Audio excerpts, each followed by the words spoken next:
Welcome to Print Short and House. Exercise number 19 and 20. Sir Kailash Chandra. 140 words a minute. Ready? Start. Sir, I would like to make a few observations so that the Honorable Minister will make a note about the way in which these institutions are being run. It is a good thing that these institutions have been started, but at the same time we are suffering from lack of coordination in regard to our technical education. We have certain institutes like the Polytechnic etc. under the Scientific Research and Cultural Affairs Ministry, and they are run through the state governments. Then there are the engineering colleges under the universities, and thirdly, sir, trade technical education is imparted by the Central Labor Ministry at the state level. In addition to that, the states have certain arrangements of their own for technical education. I feel that there is no effort at coordination, and that leads to a good deal of confusion. Perhaps if there is effort, there are certain difficulties. I hope the Honorable Minister will tell us about that. I would also like to suggest that even in these four institutes, as for some time the medium of instruction would be English for emotional integration, an attempt should be made to take a few students from the neighboring region or other regions on a reciprocal basis. Otherwise, these institutes will themselves be developing, as was hinted by the previous speaker, some regional consciousness. There is great difficulty, sir, with regard to technical personnel for teaching, and I am not aware in what way these institutes will be staffed. Perhaps some foreigners will be brought in, but at the same time, with the arrangements existing at present for taking technical help from different countries, Russia, UK, USA and Germany, I do not know whether there will be special courses provided in these institutes for the teaching staff from those different countries. What arrangements there are, one does not know. In the present arrangement for teaching, I should have liked to mention the fifth arrangement for teaching at present provided through the various industrial concerns like Bhilai, Rourkela, etc. All these big concerns have their big technical schools, and they take their students for postgraduate work as also for research work. What will therefore happen with regard to the standard is a question. Sir, we are not at all sure in our country about the correct use of terms. I would, for instance, mention here the word polytechnic. They have one school, and even if there is arrangement for started another subject, no efforts is made, and no sooner they feel that they should give guarantee of some sort of technical education without proper inquiries with regard to the possibilities for employment and the various mineral resources etc., and the basis education that should enable the students to enter the polytechnics to have the training where it is available. Polytechnics are started. Similarly, there is some confusion about the use of the word university. We have the Roorkee University for one subject, namely engineering. So it seems that there is going to be one university for one faculty. We have one music university also in Madhya Pradesh. We are going to start, I am sold, perhaps a university only for agriculture. So if these institutes are there, which terms seems to be really the appropriate word in place of these one faculty universities, I think the Honorable Minister should take the initiative in determining what should be the exact connotation of these terms. Otherwise, one day, as was pointed out, there will be perfect confusion.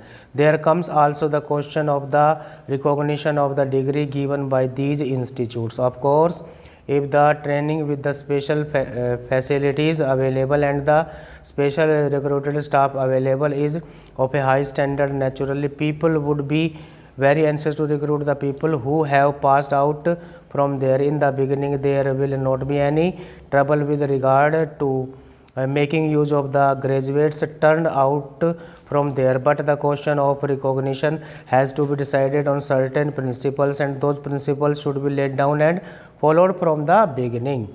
Now I would like also to mention the question about scholarships. It was pointed out that certain scholarships, especially to the children of the working class, should be given. I would like to point out here that there is already provision for that, and it is not something new. What I would like to stress is that scholarships should be in larger numbers. The scholarships do not seem to be adequate for the rising standard of living and the cost of living. The scholarships that are given do not meet half the need.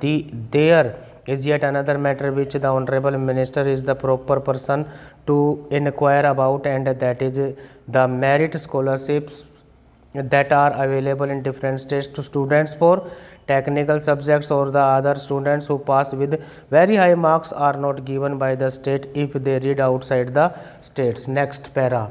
Mr. Deputy Chairman, sir, I extend to this resolution my wholehearted support, though I wish he had extended its scope by incorporating within it two more services, but then I cannot deal with that subject now. You have assured me that the matter will be taken up on a subsequent occasion. I do not know when that subsequent occasion is likely to occur. Sir, I am grateful to the Honorable Minister for some kind words he has said about me in regard to my interest in this subject. No doubt for long I have been urging the necessity of creating more All India services. During the last 5 years or so, ever since that recommendation on the subject was made by the State Reorganization Commission, and during the last 1 year and a half, near about that time, I have been tabling resolution on the subject twice or thrice, but they could not come up.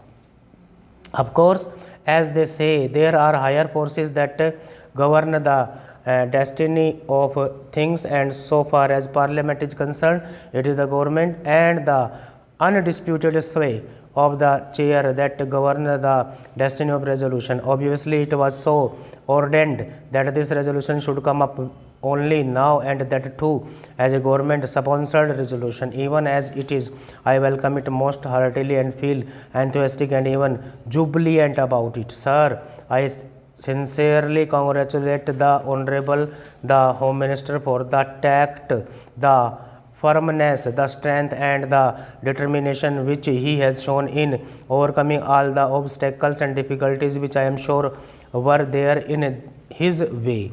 The opposition and unwillingness of the states were there initially. I know that. I also know, sir, that about a year ago, when I tabled a question on this subject, the then Home Minister told us that the government would be only too glad to have more All India services, but then the handicap in their way was that the states were not agreeable to it.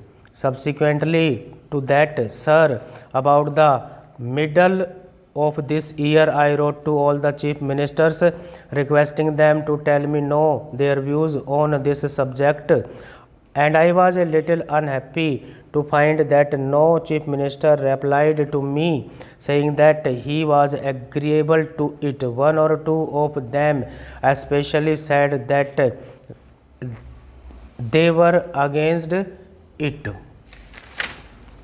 So all these difficulties were there in the way of the Home Minister, but I find that by his sweet persuasion he has been able to win over all the chief ministers, who in the conference immediately preceding the last one agreed to it in principle, and in the subsequent conference they agreed to it. It appears obviously in toto, and hence we have before us this resolution supported by the chief ministers of all the states. Sir, for that I want to congratulate most sincerely and heartily the Honorable Home Minister.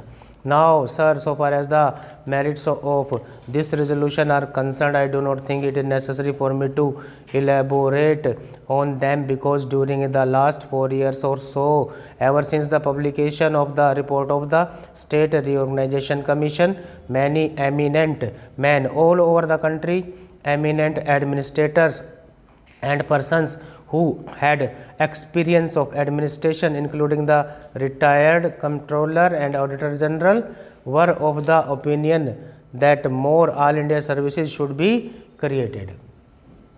Our honorable the Prime Minister, as also our Vice President, have on more than one occasion expressed themselves definitely in favor of having more all India services. Last year, sir, about the month of October, when addressing the Indian Police Service officers, when they were going out after having had their training for a year, he expressly said that if national integration was to be maintained, it was necessary to have more all India services. That being so, I think there is not much need for us to emphasize the necessity and the utility for having more all India services.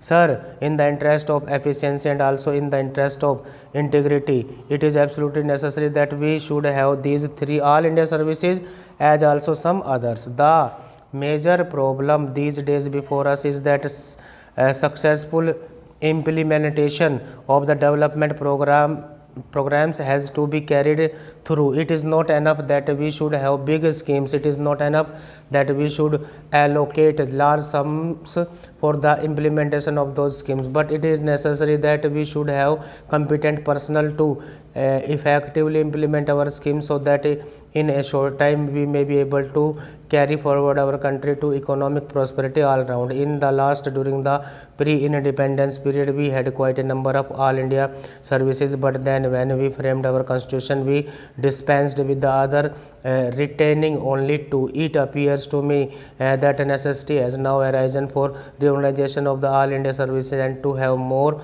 all India services. Stop.